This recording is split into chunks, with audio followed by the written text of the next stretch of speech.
नमस्कार साथियों, मैं राहुल शर्मा आप सभी लोगों का स्वागत करता हूं आपके अपने परिवार रोजगार विद अंकित पर।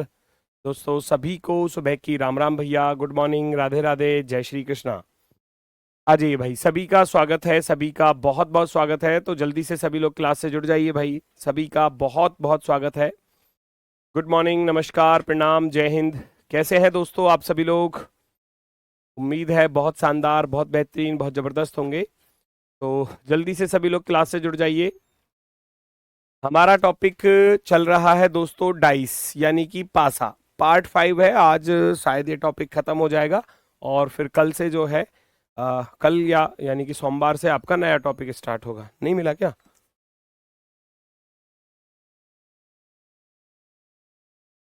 नहीं, गायब कर दिया। चलो आ जाओ भाई, सभी का स्वागत है। जल्दी से सभी लोग क्लास से जुड़ेंगे भाई, सभी का स्वागत है। गुड मॉर्निंग, गुड मॉर्निंग, नमस्कार, प्रणाम, सभी का स्वागत है। डाइस चल रहा है और आज इसके मैं वर्कशीट के आपको 30 क्वेश्चन दे दूंगा और वो आपके जहां एप्लीकेशन होता है, जहां पीडीएफ्स आपको मिलती हैं आपके बैच के अंदर ही, वहीं पर वो आपको हैंडमेड या एक वर्कशीट का अलग फोल्डर बनवा दूंगा। ठीक है, सबसे ऊपर वर्कशीट का ही फोल्डर आपको मिल जाएगा। ठीक है, जहां रीजनिंग पर आप क्लिक करोगे ना, रीजनिंग वाले फोल्डर पर, तो रीजनिंग वाले में जहां चैप्टर्स होते हैं वहां सबसे ऊपर वर्कशीट का फोल्डर मिल जाएगा। उसमें हर चैप्टर की वर्कशीट आपको मिल जाएगी। ठीक है, तो ढूंढने में आसानी हो जाएगी फिर आपको। ठीक है, चलो तो करते हैं दोस्तों, शुरुआत करते हैं। अब भैया इसी से बोल बजाना पड़ेगा, और कैसे करें। ठीक है, चलो तो ये टाइप चल रही थी हमारी। ये क्वेश्चन है कि एक घन की 6 सतह इस प्रकार से रगी हुई है कि लाल के विपरीत काला है और लाल और काले के बीच में हरा है। नीला रंग सफेद सतह की बगल में है और भूरा रंग नीले सतह की बगल में है। नीचे की सतह लाल रंग से है। तो ऊपर के विवरण के आधार पर बताओ कि भूरे रंग के विपरीत कौन सा रंग होगा। ये आपसे पूछा गया है, ये आपसे पूछा गया है दोस्तों। तो इसको कैसे सॉल्व करते हैं, ध्यान से देखना। इसको कैसे सॉल्व करते हैं भैया, ये दिया है हमको कैसा डाइस, ये दिया है हमको ओपन डाइस। तो ओपन डाइस को आप कैसे बनाओगे, कुछ इस तरीके से रख लोगे। ठीक है, एक एक कलर तो ऊपर आ जाएगा, टॉप वाला हिस्सा वो कहीं भी हो सकता है ना। जो कॉलम्स बनाते हैं ना हम, चार चार सतह जो होती हैं, ये होती हैं। अब वो हो सकता है यहाँ भी हो, ऊपर वाला हो सकता है यहाँ भी हो सकता है यहाँ हो सकता है यहाँ हो। और ऐसे ही एक बॉटम पर होता है, तो हम उसको इस तरीके से बना लेते हैं। इससे हमें पता चल जाता है कि ऊपर और नीचे वाले की कंडीशन इस प्रकार से बनेगी। उसने सबसे पहले ये बोल ही दिया क्वेश्चन में कि नीचे की सतह लाल रंग से रंगी हुई है। नीचे की सतह जो है वो लाल रंग से रंगी गई है नीचे। आप लिख दोगे नीचे कौन सा रंग आ गया जी, लाल आ गया। और फिर उसने ये भी बोला था कि लाल के विपरीत में काला है। तो आपको यहां से ये भी पता चल गया कि लाल के विपरीत में कौन है भैया, काला है, काला। तो ये दो चीज तो बड़ी आसानी से हो जाएंगी, है ना। ये दो चीज तो बड़ी आसानी से हो जाएंगी। फिर कह रहा था लाल और काले के बीच में हरा है। देखो लाल और काले के बीच में हरा कहीं भी हो सकता है, जहां उसका मन हो। हरा यहाँ भी हो सकता है, यहाँ भी, यहाँ भी, यहाँ भी, कहीं पर भी हो सकता है हरा। ठीक है, ठीक है, चलो।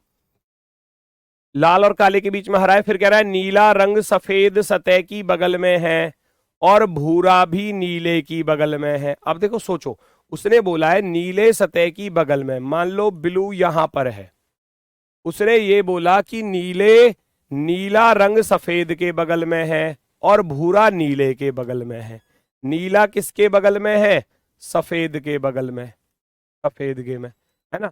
और नीले के बगल में कौन है दूसरा, और भूरा है। तो ये बड़ी आसानी से हमको पता चल गया कि कौन किसके बगल में है, कहां पर है, किस तरीके से है। ठीक है, चलो अब मैं बात करता हूं। तो नीले को हम कहीं पर रख लेते हैं। मान लो हमने नीले को यहां पर रख लिया, क्योंकि हमको जो नीले को सफेद के बगल में भी रखना है। उसने ये बोला था ना, नीला सफेद के बगल में और नीला भूरे के बगल में भी है, भूरा यहाँ पर। अब बचा कौन सा, हरा। अब वो कह भी रहा था कि लाल और काले के बीच में हरा है, तो बीच में हरा यहाँ पर आएगा, कहीं कहीं भी आ सकता है वो तो। बस लैंग्वेज है बेटा, बस केवल क्वेश्चन बहुत आसान है। ये केवल लैंग्वेज डराने के लिए लिखी जाती है, क्वेश्चन में तो कुछ है ही नहीं, क्वेश्चन में तो कुछ है ही नहीं।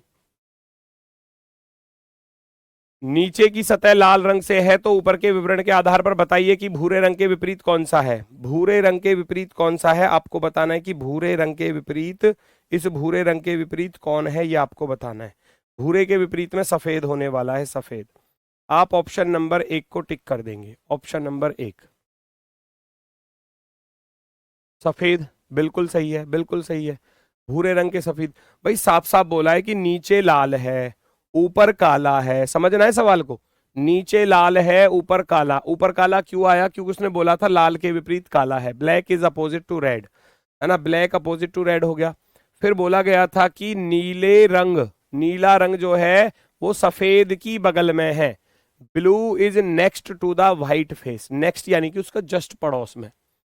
भूरा रंग नीले की बगल में, brown is next to the blue, देखो blue is next to white, blue is next to white, और brown is next to blue, brown is next to blue.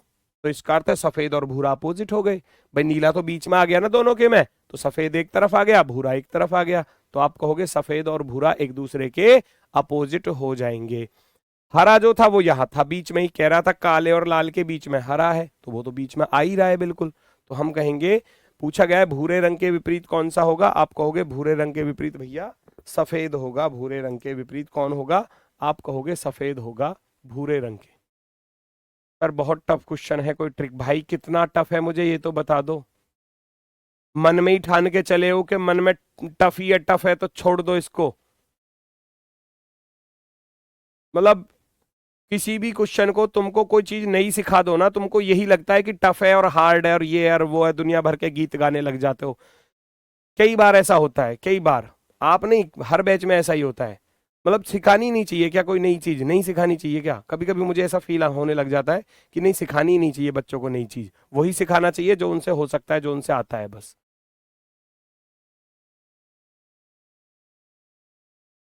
भाई कॉन्सेप्ट बेस्ड चीजें हैं, साफ साफ शब्दों में सब कुछ दिया गया, अब इसमें क्या ही हार्ड है मुझे ये तो बता दो। कुछ कैलकुलेशन करनी पड़ेगी क्या, कि भाई होगा ही नहीं है क्या भैया, कैलकुलेशन बहुत टफ है, नहीं होने का है, पता नहीं, समझ में ही नहीं आता। मन में ही हार के बैठे हो, मन के हारे हार है मन के जीते जीत, तुम तो मन से ही हारे पड़े हो भाई, फिर नहीं हो सकता, कुछ भी नहीं हो सकता। मन में ही पहले ही हार के बैठे हो तो क्या ही कर लोगे अब। फलक दो, फलक 6 के विपरीत है, साफ साफ बोला गया है। फलक दो, फलक दो 6 के प्रतिमुख, प्रतिमुख का अर्थ होता है अपोजिट, देखो लिखा हुआ है face 2 is opposite to face 6। फलक 1 5 के प्रतिमुख है। ये लैंग्वेज वाले क्वेश्चन है, लैंग्वेज में आते हैं, यूपीएसआई में आए थे, इसलिए करा रहा हूं, वरना मैं भी छुड़वा देता, कोई दिक्कत नहीं थी, ठीक है ना। तुमको चीज ही वही चाहिए कि बस तुमको आसान आसान सवाल करा दो और छुट्टी हो जाए बस, उसमें खुश रहते हो तुम हमेशा, मैंने देखा है कई बार। फलक दो, 2 6 के विपरीत है, फलक 2 जो है वो 6 के विपरीत है, साफ साफ दिया है। फलक 1 5 के प्रतिमुख है, एक जो है वो 5 के प्रतिमुख है, प्रतिमुख का अर्थ होता है ना, अपोजिट। फलक 3 फलक 1 और 5 के बीच में है, ठीक है। फलक 4 2 के संलग्न है, संलग्न का अर्थ होता है पड़ोस में है, पड़ोस में है, ऐसा वो बोल रहा है। भैया रखो, अब आप खुद सोचो, जब 2 का दुश्मन 6 आ गया, 1 का दुश्मन 5 आ गया, तो बचा क्या, 3 का दुश्मन 4 बचा या नहीं बचा? ये तो बिल्कुल बेसिक चीज हो गई। भाई सवाल में 2 चीजें बोली गई थी कि 2 के विपरीत में 6 है, 1 के विपरीत में 5 है, 2 का अपोजिट 6, 1 का अपोजिट 5, तो बचा क्या, 3 का अपोजिट भैया 4 रह गया, 3 का अपोजिट 4 रह गया, ठीक है।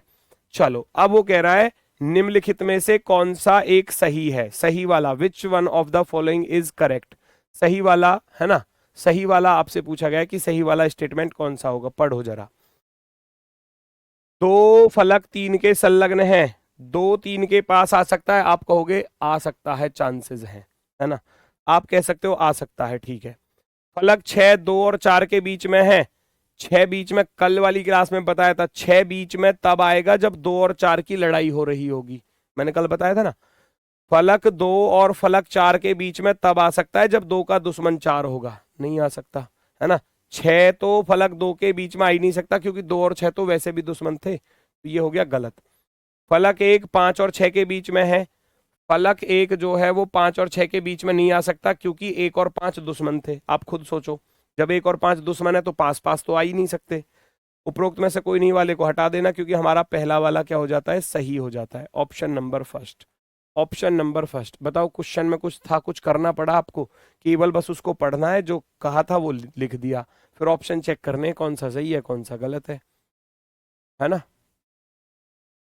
Option number A, option number A एकदम राइट है भैया, एकदम राइट है, बिल्कुल सही जवाब। चलो, वेरी गुड वेरी गुड।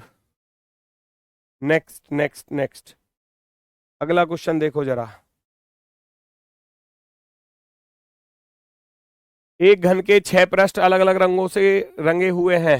लाल पृष्ठ काले के विपरीत है, हरा पृष्ठ लाल और काले के बीच में है, नीला पृष्ठ सफेद के आसन्न है, और भूरा पृष्ठ नीले के आसन्न है। हरे पृष्ठ के आसन्न 4 रंग कौन कौन से हैं, ये आपको बताना है। बिल्कुल आसान सा क्वेश्चन, बिल्कुल आसान सा।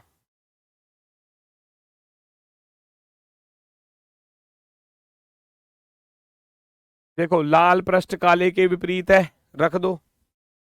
फिर कह रहा है हरा पृष्ठ लाल और काले के बीच में, ही तो पिछला वाला ही सवाल हो गया। देखो, बिल्कुल सेम टू सेम वही सवाल बन गया, बिल्कुल सेम टू सेम वही सवाल बन गया कि लाल और काले एक दूसरे के अपोजिट हैं।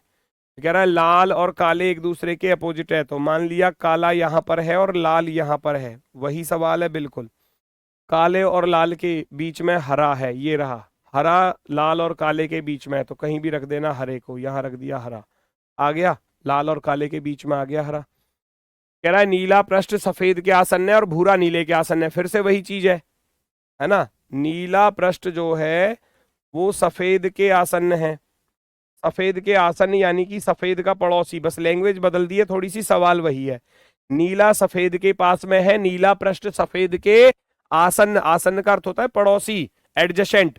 भूरा पृष्ठ नीले के आसन्न है, नीले के आसन्न में कौन है, भूरा है, भूरा। वही सवाल था बिल्कुल, बस लैंग्वेज बदली है थोड़ी सी। बिल्कुल इस तरीके से बना लोगे। हरे के आसन्न में 4 रंग पूछे हैं, हरे का अपोजिट कौन है बताना जरा। हरे का अपोजिट हमको पता चला, हरे का अपोजिट नीला है, तो हरा बस नीले के पास में नहीं आएगा, बाकी इन चारों के पास में आ जाएगा। समझे बात को? हरा, हरा बस नीले के पास में नहीं आ सकता, बाकी 4 मैंने बताया था, एक सतह की एक ही विपरीत सतह होती है, बाकी बची हुई 4 सतह उसकी पड़ोसी होती हैं। तो हरे का दुश्मन जब नीला है तो नीला इसके पास में नहीं आ सकता, तो जिस ऑप्शन में नीला लिखा होगा वो आपका आंसर नहीं होगा। जिस ऑप्शन में नीला लिखा होगा आंसर नहीं होगा, जिस ऑप्शन में नीला लिखा होगा आंसर नहीं होगा। काम खत्म करोगे, ऑप्शन नंबर फर्स्ट को राइट कर दोगे। ऑप्शन नंबर फर्स्ट जो है वो राइट आंसर हो जाता है, एकदम ओके। क्लियर हुआ? बताओ फटाफट से। ऑप्शन नंबर 1, क्योंकि हरे का अपोजिट नीला है तो नीला इसके पास में नहीं आएगा, नीला नहीं हो सकता, नीला नहीं हो सकता, नीला नहीं हो सकता, तो बचा क्या, लाल काला भूरा सफेद, ये चारों इसके पड़ोसी होंगे। नेक्स्ट, चेक करो भैया क्या दिया गया है। नीचे 6 अलग अलग पासों को दर्शाया गया है, ऊपरी सतह पर अंकित अंकों को विलुप्त कर दिया गया है, और प्रत्येक पासे में 2 विपरीत सतहों के अंकित अंकों का योग 7 है प्रत्येक पासे में। तो इसका अर्थ है ये सारे के सारे मानक पासे हैं, ये सारे के सारे कैसे हैं, मानक हैं भैया, मानक, क्योंकि उसने बोला है इस बात को, सुनना जरा। प्रत्येक पासे के 2 विपरीत सतहों पर अंकित अंकों का योग 7 है, और विपरीत का योग 7 होता है ना। विपरीत का योग 7 होता है तो कौन सा पासा होता है, मानक पासा होता है, यस और नो। मानक पासे हैं ये सारे के सारे, ये सारे के सारे मानक पासे हैं। 6 डाइस दिए गए हैं आपको। क्वेश्चन किस प्रकार से बनेगा, क्वेश्चन बनेगा इस प्रकार से।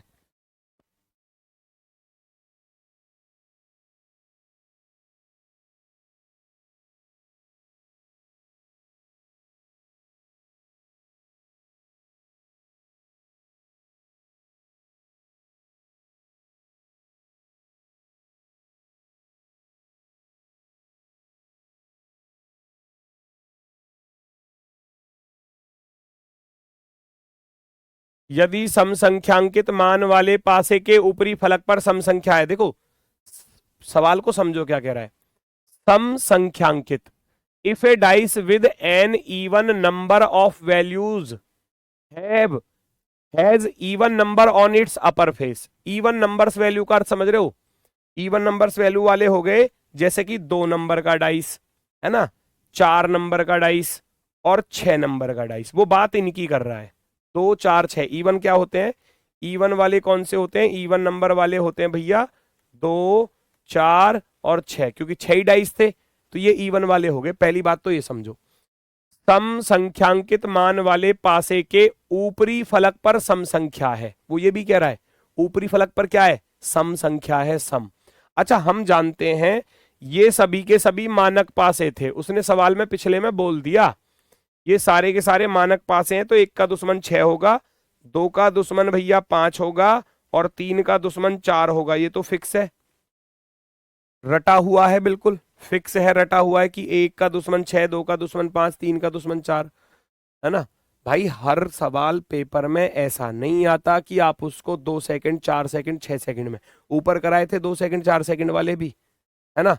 पर ये मत समझ कर चलना कि हर सवाल ही ऐसा आएगा कि बस 2 2 4 4 सेकंड वाले ही कराओ जी, बस बाकी मत कराओ कुछ भी। ऐसा नहीं होता, ऐसा नहीं होता, ठीक है। ये टाइम टेकिंग क्वेश्चन होते हैं तो पूछे जाते हैं इस तरीके से, बीच बीच में कहीं ना कहीं मिलते हैं। अब उसने बोला कि 2 4 6 ये डाइस जो है ना, इनके ऊपरी फलक पर सम संख्या है। वो ये कह रहा है यहां पर सम संख्या आएगी, सम, ठीक है। और यहां पर भी क्या आएगी? ऊपर सम आएगी, सम, ठीक है। सुनना जरा उसकी बात को, यहां ऊपर क्या आएगी? सम आएगी, सम, ठीक है। 2 4 6 के ऊपर सम नंबर आएगा।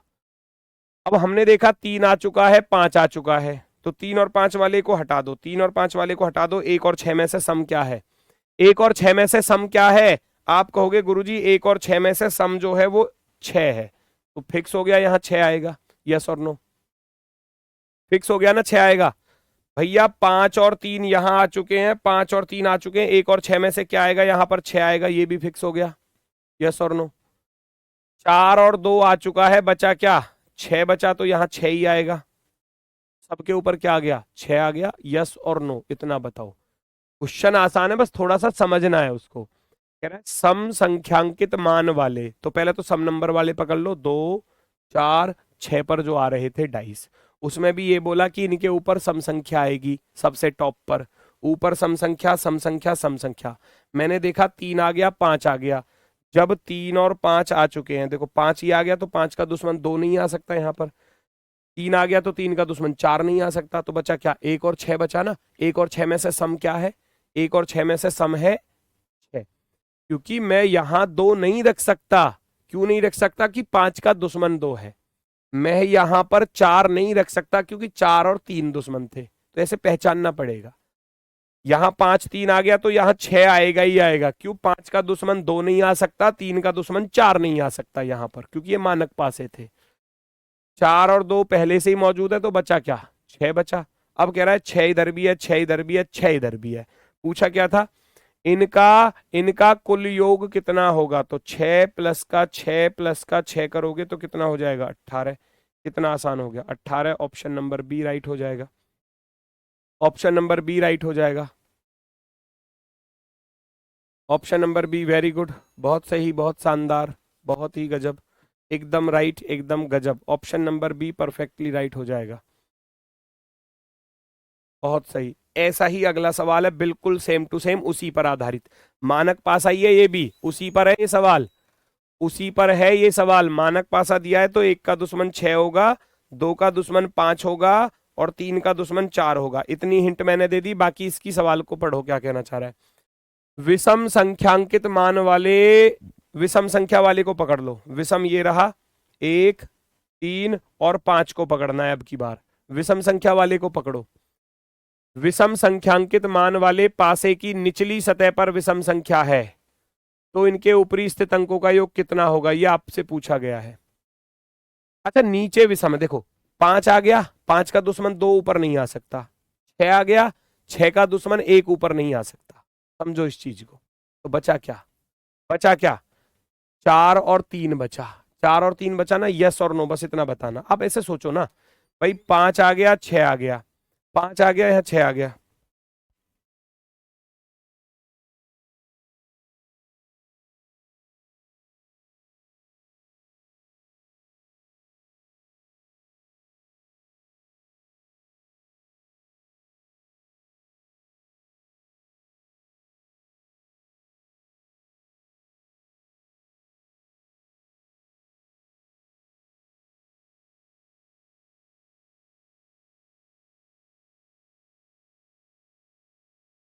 चलो भाई, देखो भाई जरा, 5 और 6, 5 और 6 यहां पर आ रहे हैं, तो 2 क्या यहां आ जाएगा? आप सोचो, 2 यहां नहीं आ सकता, नहीं आ सकता 2।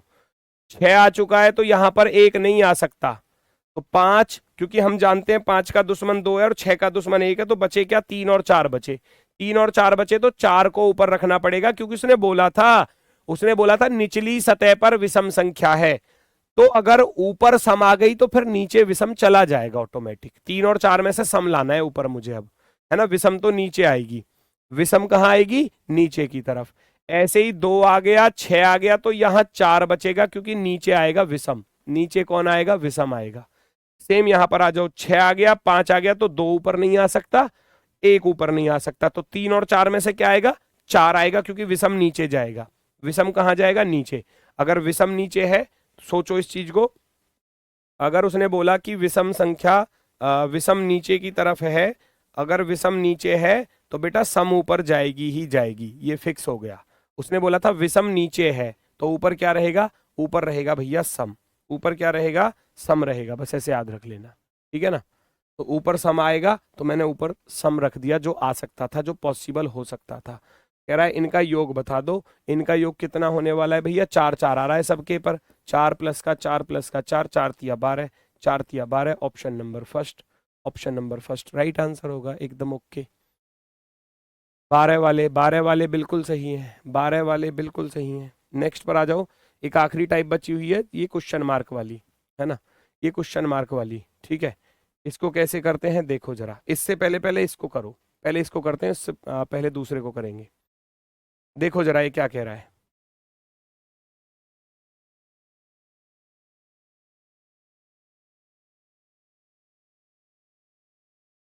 चेक करो जल्दी से।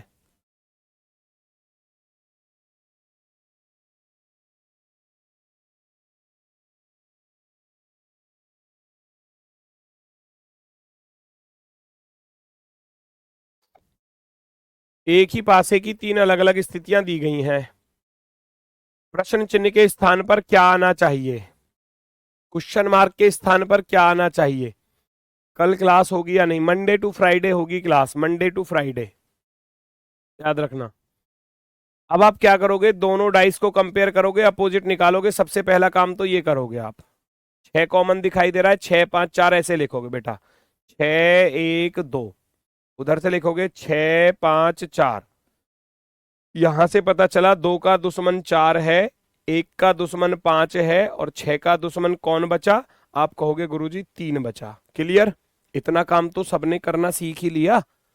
अब सोचो, यहां 3 भी आ गया, 4 भी आ गया। देखो 3 वाला भी आ गया और 4 वाला भी आ गया, तो 1 और 5 में से आएगा जो भी आएगा यहां। भाई 3 वाला 6 नहीं आ सकता, 4 वाला 2 वहां पर नहीं आ सकता, तो अब 1 या 5 में से क्या आएगा? 2 नहीं आ सकता, 3 नहीं आ सकता, 5 नहीं आ सकता, तो बचा क्या? 6 आएगा। ऑप्शन नंबर 4, ऑप्शन नंबर 4, है ना। क्योंकि यहां पर क्वेश्चन मार्क लगाया था। यहां पर सोचो, जब यहां पर इसने क्वेश्चन मार्क दिया है, तो 4 का दुश्मन क्या है? 4 का दुश्मन 2 है, तो 2 तो यहां हो नहीं सकता किसी भी हाल में। 3 का दुश्मन क्या है? 6, 6 भी यहां नहीं हो सकता किसी भी हाल में। और उसने 3 दिया था एक ऑप्शन में, है ना। सॉरी सॉरी सॉरी सॉरी, ये मैंने क्या कर दिया? रुको रुको, 2 नहीं आ सकता, 2 नहीं आ सकता, और 3 नहीं आ सकता। अब देखो 1 और 5 बचते हैं, 1 और 5 में से 5 आएगा, 6 नहीं, सॉरी ये निशान गलत लग गया। बचा क्या?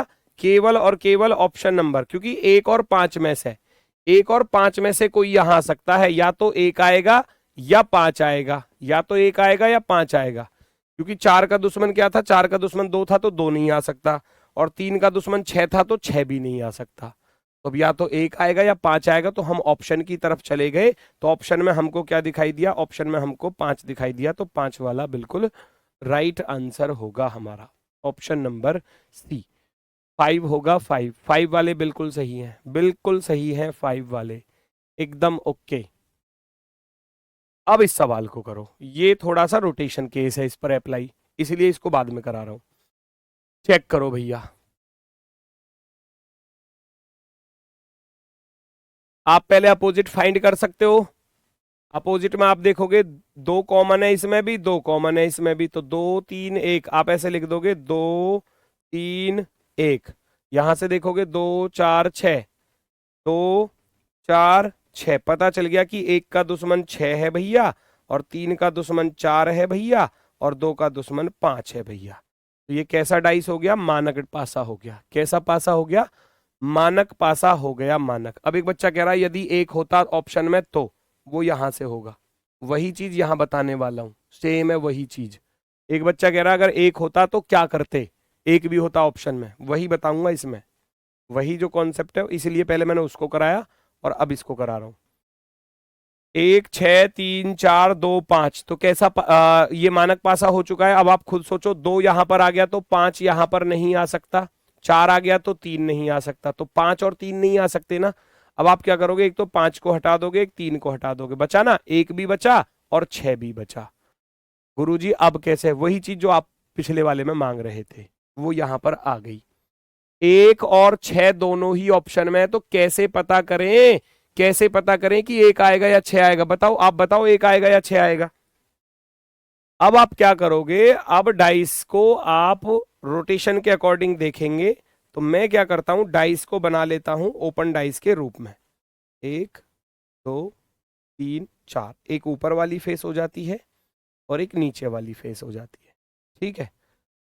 अच्छा, मुझे यहां 2 दिखाई दे रहा है ऊपर, तो क्या मैं यहां 2 रख दूं ऊपर? यस और नो, रख दूं?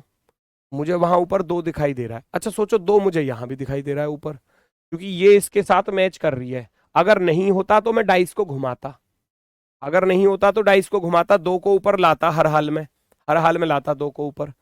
अब मैंने देखा अगर 2 ऊपर है तो लेफ्ट में 1 है, राइट में 3 है, मैंने ऐसे लिख दिया लेफ्ट में 1 है और राइट में 3 है। तो ऐसा करने में किसी को कोई दिक्कत? जो यहां था वो यहां उतार दिया, बिल्कुल डिक्टो। अब मुझे अपोजिट तो पता चल ही चुके थे, ये रहे अपोजिट, अपोजिट तो पता थे कि 1 का दुश्मन 6 है तो 1 का दुश्मन 6 आ गया, 3 का दुश्मन 4 है तो 3 का दुश्मन 4 आ जाएगा, 2 का दुश्मन 5 है तो 5 यहाँ गया। ये ओपन डाइस बन चुका है, रोटेशन भी पता चल चुकी है। अब वो कह रहा यदि 2 ऊपर हो तो 4 के राइट साइड में क्या आएगा, 4 के राइट में क्या आएगा, बताओ जल्दी से। अगर 2 ऊपर है तो 4 के राइट में क्या दिखाई दे रहा है आपको? यहां देखो, 4 के राइट में सबको 1 दिखाई दे रहा है या यस और नो? 4 के राइट में क्या दिखाई दे रहा है, यस और नो? फटाफट से बताओ, 4 के राइट में आपको सबको 1 दिखाई दे रहा होगा, तो आप कहेंगे 1 वाला ऑप्शन राइट होगा, 1 वाला ऑप्शन नंबर 1, ऑप्शन नंबर 1, क्योंकि 1 या 6 में से कोई भी आ सकता है, तो उसकी पहचान होगी किस तरीके से? रोटेशन के अकॉर्डिंग। यहां 2 ऊपर था, वहां भी 2 ऊपर था, तो मैंने 2 को ही ऊपर रख लिया, 2 का दुश्मन 5 था, सामने आ जाएगा। फिर 2 के साथ मैंने देखा लेफ्ट साइड में, ये लेफ्ट साइड हो गया, ये लेफ्ट हो गया, ये राइट हो गया, ऐसी तो था, ये टॉप हो गया, टॉप, TOP टॉप, वो टॉप है, ये लेफ्ट है, ये राइट है, तो 2 के लेफ्ट में भैया 1 है, राइट में 3 है, 2 के लेफ्ट में 1, राइट में 3, ऐसे मैंने बिल्कुल वहां से उठाकर यहां रख दिया, रोटेशन को बिल्कुल सेम टू सेम रख दिया। अब 1 का अपोजिट 6 था तो एक कॉलम छोड़कर, 3 का अपोजिट 4 था तो एक कॉलम छोड़कर। पूछा गया था अगर 2 ऊपर है तो 4 के राइट में क्या होगा, अगर 2 ऊपर है 4 के राइट में क्या आ रहा है, 4 के राइट में 1 आ रहा है, तो यहां पर आप क्या रख दोगे, 1 को रख दोगे, यहां पर आप क्या रख दोगे, 1 को रख दोगे, ऑप्शन नंबर 1, पहला वाला विकल्प राइट, पहला वाला विकल्प राइट है। Very good, very good. देखो जरा अगला क्वेश्चन, ये आसान सा है, हालांकि जिसमें 2 नंबर गायब होते हैं वो थोड़ा और ज्यादा आसान सा हो जाता है। क्यों आसान सा हो जाता है, ध्यान से देखो जरा। इसमें आपको AC कॉमन दिया है, AC कॉमन दिया है, ये दिख रहा है, ए सी इसमें भी है और ए और सी इसमें भी है, तो बचा क्या, डी। डी का अपोजिट क्या हो जाएगा, एफ हो जाएगा। यहां से पता चल गया कि डी का दुश्मन एफ है। अब अगर डी यहां आ गया तो एफ यहां नहीं आ सकता किसी भी हाल में। एफ ना तो यहां हो सकता ना एफ यहां हो सकता, ये तो फिक्स हो गया ना, क्योंकि डी का दुश्मन था एफ। तो जिन ऑप्शंस में एफ दिया होगा वो हमारा आंसर कतई भी नहीं हो सकते, किसी भी हाल में हमारे आंसर नहीं हो सकते। हम कहेंगे ऑप्शन नंबर एक, ऑप्शन नंबर एक, क्योंकि हमको मालूम है कि डी का दुश्मन एफ है। जब डी का दुश्मन एफ है तो एफ उसके पास में तो आ ही नहीं सकता ना, बस बात खत्म, ऐसे याद रखना।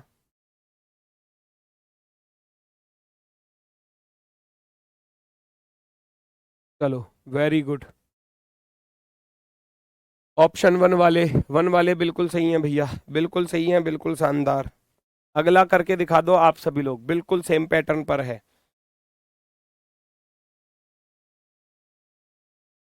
बिल्कुल सेम पैटर्न पर है, बिल्कुल सेम।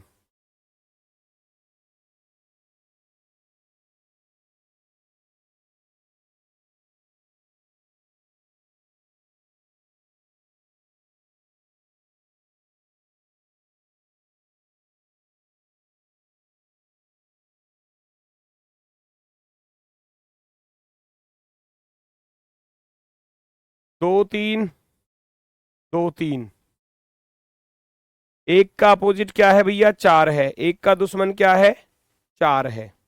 बात आई समझ में, दो तीन, दो तीन, तो एक का दुश्मन चार आ गया, तो इसका अर्थ है यहां ना तो एक आ सकता ना यहां पर चार आ सकता।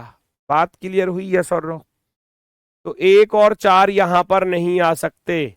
जिस ऑप्शन में एक और चार लिखे हुए हैं, है ना, उनमें से ये एक और चार दोनों एक साथ तो आ नहीं सकते, ये तो हो गया गलत, है ना। एक और चार वाला खत्म हो गया भाई। एक और चार कौन थे, दुश्मन थे ना, एक और चार कौन थे, दुश्मन थे, तो वो दोनों एक साथ नहीं आ सकते। आप बहुत सारे बच्चे यहाँ तीन और छह आंसर दे रहे हैं, डी वाला, तीन और छह। भाई मेरी बात तो सुनो, एक सबसे पहली लाइन ये लिखाई थी डाइस में, डाइस की दो अपोजिट फेस ना तो एक साथ दिखाई देती हैं। अपोजिट कौन था, एक और चार, तो एक और चार एक साथ नहीं आ सकते, ना एक साथ पीछे छिप सकती हैं। अच्छा मुझे बताओ, एक और दो आ गया यहां पर, तो इन दोनों में से एक तो चाहिए यहां पर, ठीक है। अब मान लो मैं यहां पर दो और तीन रख दूं, मान लो मैंने यहां पर दो रख दिया और यहां पर तीन रख दिया, तो भैया एक और चार तो पीछे छिप गए ना, एक और चार तो पीछे छिप गए। अगर इस वाले को लेकर चलता हूं तो एक चार छिप जाएंगे, एक और चार क्या हो जाएंगे, छिप गए, है ना। एक और चार क्या होगा, एक और चार क्या होंगे भैया, एक कौमा चार छिप गए। अगर मैंने इस ऑप्शन को रख दिया तो, दो और तीन को रख दिया, तो एक और चार पीछे छिप भी नहीं सकते क्योंकि अपोजिट थे, तो ये ऑप्शन गलत। मैं जैसे ही तीन और छह को यहां रखता हूं, मान लो मैंने तीन और छह को रख दिया, मैंने तीन यहां रख दिया, छह यहां रख दिया, तो एक और चार तो फिर से छिप गए, है ना। इस वाले ऑप्शन को लेकर चल रहा हूं तो एक व चार छिप गए। ऐसा पॉसिबल हो नहीं सकता, ऐसा पॉसिबल हो नहीं सकता कि डाइस की दो अपोजिट फेस एक साथ पीछे चली जाए, नहीं हो सकता। इन दोनों में से एक तो चाहिए यहां पर, इन दोनों में से एक जरूर होना चाहिए यहां पर, कोई भी हो जाए, या तो एक मिल जाए या चार मिल जाए। तो हम देख पा रहे हैं ऑप्शन नंबर बी में एक और दो दिया है, यानी कि इन दोनों में से, इन दोनों में से एक आ चुका है। आप कहेंगे ऑप्शन नंबर बी राइट है, बाकी सब गलत, बाकी सब गलत, बाकी सब गलत, है ना। तीन और छह यहां नहीं आ सकते, दो और तीन यहां पर नहीं आ सकते, बचेगा क्या, एक और दो। मैंने सबसे पहले अपोजिट निकाला तो मुझे पता चला एक का दुश्मन चार है। अब एक और चार दोनों एक साथ नहीं आ सकते, एक और चार दोनों एक साथ नहीं आ सकते क्योंकि एक चार का दुश्मन था, पहला ऑप्शन तो इसलिए गलत। दो और तीन को रखा, जैसे ही दो और तीन को रखा तो एक और चार तो पीछे चले गए, तो वो तो अपोजिट थे। जब वो अपोजिट थे तो वो एक साथ आ नहीं सकते, है ना। जब मैंने यहाँ दो और तीन को रखा तो एक और चार तो पीछे चले गए ना, तो वो पॉसिबल नहीं है। फिर मैंने तीन और छह को रखा, फिर मैंने तीन और छह को रखा, तो एक और चार तो फिर पीछे चले गए, 1 और 4 तो फिर पीछे चले गए, तो वो भी नहीं आ रहे यहाँ पर, हटाओ इसको, गलत। बाकी सब गलत, बचता है केवल ऑप्शन नंबर बी। बी हमारा राइट आंसर हो जाएगा। ऑप्शन नंबर बी एकदम ओके की रिपोर्ट।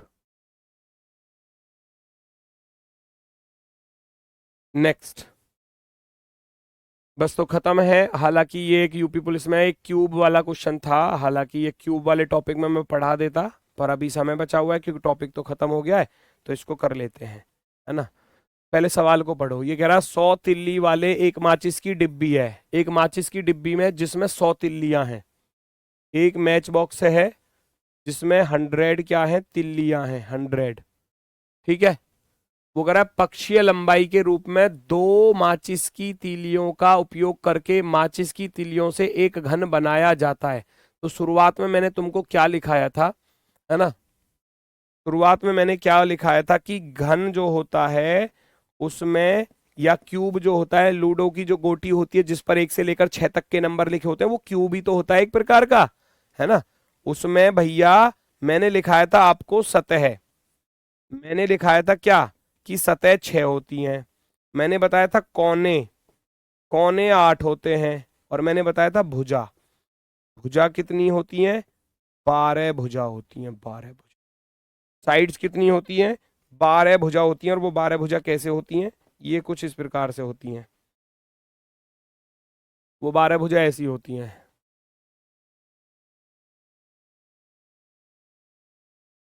है ना।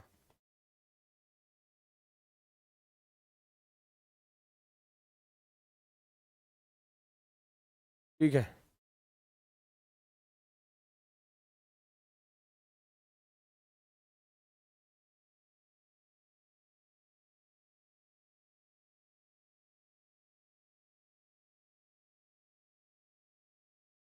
ये इस तरीके से होता है ना। तो आपको इसमें टोटल जो क्यूब है, अगर मैं इसकी बात करूं, आप देखोगे इसमें भुजा कितनी होती है, भुजा आप देखोगे तो पहली भुजा ये रही, दूसरी ये रही, तीसरी, चौथी, 4, ये 5, 6, 7, 8, 9, 10, 11 और 12, ये 12 भुजा होती हैं इसमें, 12 भुजा।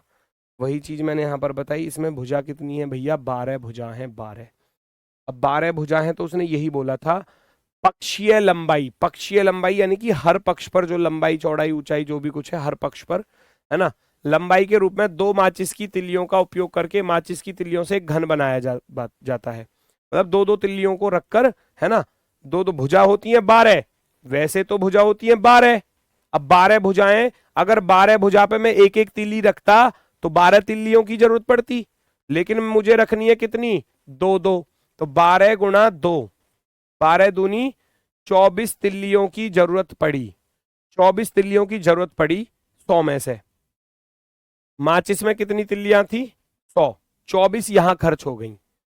डिब्बे में कितनी माचिस की तिल्लियां बची, 100 में से 24 मैंने निकाल ली, जो खर्च कर ली, तो बची कितनी, शेष जो बची वो कितनी बची, शेष बची 100 में से आप 24 घटा दोगे, और 100 में से 24 घटा दोगे तो आपके पास रह जाएगा 76, 76, 76 आपका बिल्कुल सही जवाब होगा, एकदम परफेक्टली राइट वाला 76, क्योंकि 24 तो आप यूज कर चुके हो, 100 में से 24 तिल्लियां आप यूज कर चुके हो, आपके पास रह जाएंगी 76, 76, ठीक है।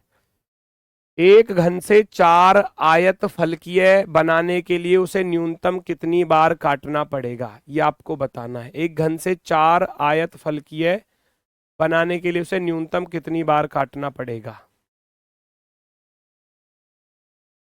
एक क्यूब है ना, एक ये क्यूब है ना, ये क्यूब दिया गया है, इससे अगर आयत फलकीय बनाने हैं तो इसे कितनी बार काटना पड़ेगा। सोचो, क्यूब है तो उसको कितनी बार काटोगे, एक बार तो ऐसे काट दो उसको, एक बार तो आरी ऐसे चला दो, ऐसे नो सीधी खड़ी आरी, तो 2 हिस्से हो गए, 2 हिस्से हो गए, यस और नो। और एक बार ऐसे कट जाएगा, एक बार ऐसे कट जाएगा, है ना।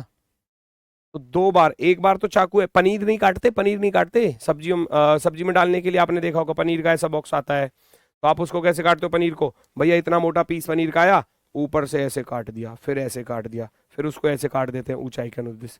लेकिन मुझे 4 प्राप्त करने हैं। जब 4 प्राप्त करने हैं तो एक बार तो मैं कैसे काट दूंगा भैया, ऊपर से, तो ये 2 हिस्से हो गए, और एक ऐसे बीच में से काट दूंगा, ऐसे बीच में से। जब बीच में से काटूंगा तो ऊपर का हिस्सा नीचे का, और 4 टुकड़े मुझे मिल जाएंगे, 4 आयत टुकड़े हमको मिल जाएंगे। तो हमको इसको केवल 2 बार काटना पड़ेगा।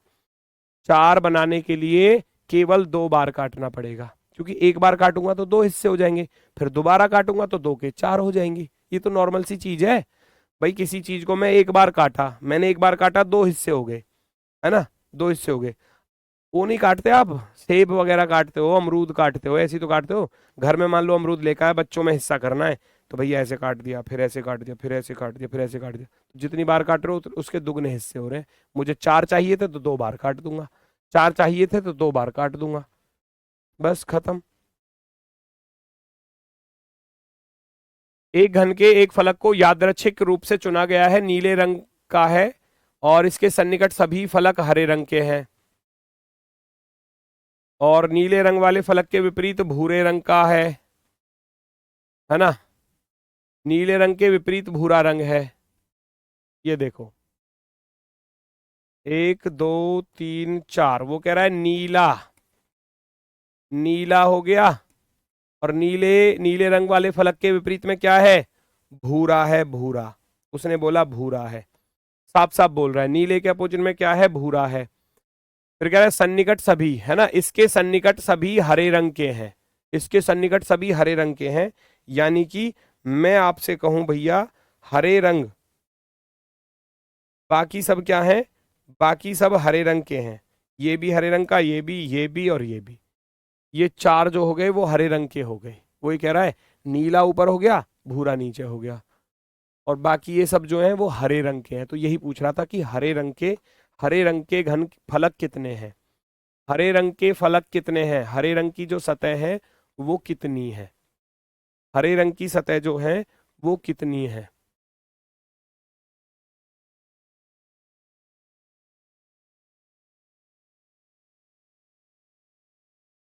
ठीक है, चलो 4 बिल्कुल सही है, 4 ऑप्शन नंबर 1, ऑप्शन नंबर 1 बिल्कुल राइट आंसर है भैया। क्वेश्चन होते हैं दोस्तों बिल्कुल कंप्लीट, टॉपिक भी कंप्लीट हो गया। अब 30 क्वेश्चन आपको कहाँ मिलेंगे, मैं वो आपको बता देता हूँ, वो मैं आपको बता देता हूँ कि वो आपको 30 क्वेश्चन कहाँ मिलेंगे। सुनो जरा, जब आप अपने एप्लीकेशन को ओपन करते हैं, एक यहाँ हमारे नेटवर्क पता नहीं कहाँ चले जाते हैं, जैसे ही आप अपने एप्लीकेशन को ओपन करोगे तो दीवानजी 2.0 बैच दिख जाएगा, उस पर क्लिक करोगे, क्लिक करोगे तो ऊपर भैया स्टैटिक जीके, फिर करंट अफेयर्स, फिर फ्री बुक्स, फिर हिंदी, फिर रीजनिंग।